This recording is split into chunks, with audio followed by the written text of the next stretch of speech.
সূর্যের আলো ব্রাইটউড একাডেমির বড় জানালা দিয়ে ভিতরে ঢুকছিল। এক চমৎকার জায়গায় অবস্থিত এই ছোট্ট স্কুলে ক্লাসরুমটিতে নানা রকম প্রাণী আর্ট ক্লাসের জন্য প্রস্তুত হচ্ছিল। তাদের মধ্যে ছিল ছোট্ট এক শিয়াল ফিন, যার উজ্জ্বল কামানা রঙের রুম একরাশ চাপের টেনশনের মুখে। আজ আর 10টা দিনের মতো ছিল না। আজ ছিল সৃজনশীল প্রদর্শনী দিবস, যেদিন প্রতিটি শিক্ষার্থী তাদের আঁকা ছবি পুরো স্কুলের সামনে প্রদর্শন করবে।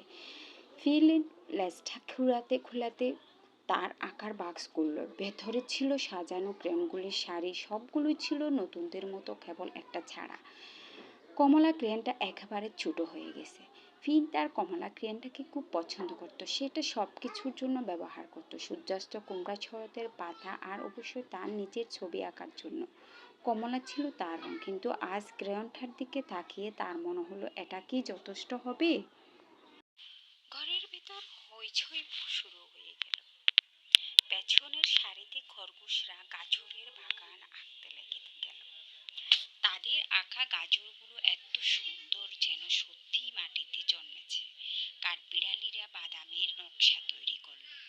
তাদের কাজের মধ্যে একটা মিষ্টি ছোঁয়া ছিল। সাঝারুরা, তারা তো শুধু আঁকাবুকি করছিল, কখনো একে অন্যের উপর লাফিয়ে পড়ছিল, কখনো বা নিজেদের আঁকা ছবির দিকে তাকিয়ে হাসছিল। ফিন জমে বসেছিল। তার কমলা ক্রেয়নটা শক্ত করে ধরে রেখেছিল, যেন সেটার সাথে কোনো গোপন আছে। ফিনের মুখে চিন্তার ছাপ। সে কি আঁকবে? তার মনে হচ্ছিল এই হইচইয়ের মাঝে সে কিছু বিশেষ সৃষ্টি করতে চায়, কিন্তু কি আঁকবে সেটা ভাবতেই ভাবতেই তার চলে যাচ্ছিল। ঘরের ভেতর এক আনন্দময় পরিবেশ তৈরি হলো, যেখানে সবার কাজের মধ্যে এক অন্যরকম মজা ছিল। ফিন চারপাশে তাকালো।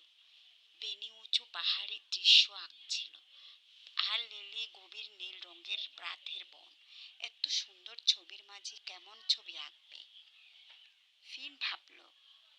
কান বুঝে গেল, মিসেস ফেদারের ছোট্ট শিল্পীরা সবচেয়ে ভালো গল্পগুলো আসে হৃদয় থেকে। ফিনের কান সোজা। হৃদয় থেকে কমলা ক্রেয়নের দিকে তাকালো। স্মৃতি মনে পড়ল মায়ের। মায়ের হাসি, সূর্যাস্ত, আকাশ, শরতের পাতার মর্মর ধ্বনি। গভীর শ্বাস নিয়ে আঁকা শুরু করল। বড় উজ্জ্বল সূর্য, কমলা রশ্মি কাগজে ছড়িয়ে পড়ল। বন এলো আগুনের মতো জ্বলজ্বলে। গাছপালা। ফিন দ্রুত আঁকতে লাগলো। স্মৃতি আর অনুভূতি ছবিতে প্রাণ ফেল। ওয়াও!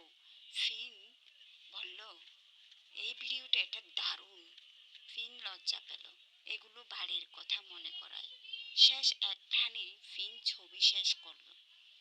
কমলা, শিয়াল, উজ্জ্বল গাছের নিচে সময় শেষ ঘোষণা করলেন মিসেস ফেদার। এক এক করে সবাই তাদের আঁকা ছবি সামনের বোর্ডে নিয়ে এলো। ফিন একটু দ্বিধায় ছিল, কিন্তু ডেইজি তাকে ঠেলে সামনে পাঠালো। যখন ফিন তার ছবি বোর্ডে টাঙালো, পুরো ক্লাসরুম একদম চুপ হয়ে গেল। এটা অসাধারণ, মিসেস ফেদার শুধু মৃদু স্বরে বললেন। তার ডানা উত্তেজনায় কেঁপে উঠল। ফিন এক পা পিছিয়ে এলো। তার হৃদয় দ্রুত দুক দুক করছিল। তার ছবির সূর্য যেন আরো উজ্জ্বলভাবে জ্বলছিল, কাগজের বোর্ডকে আলোকিত করে তুলেছিল।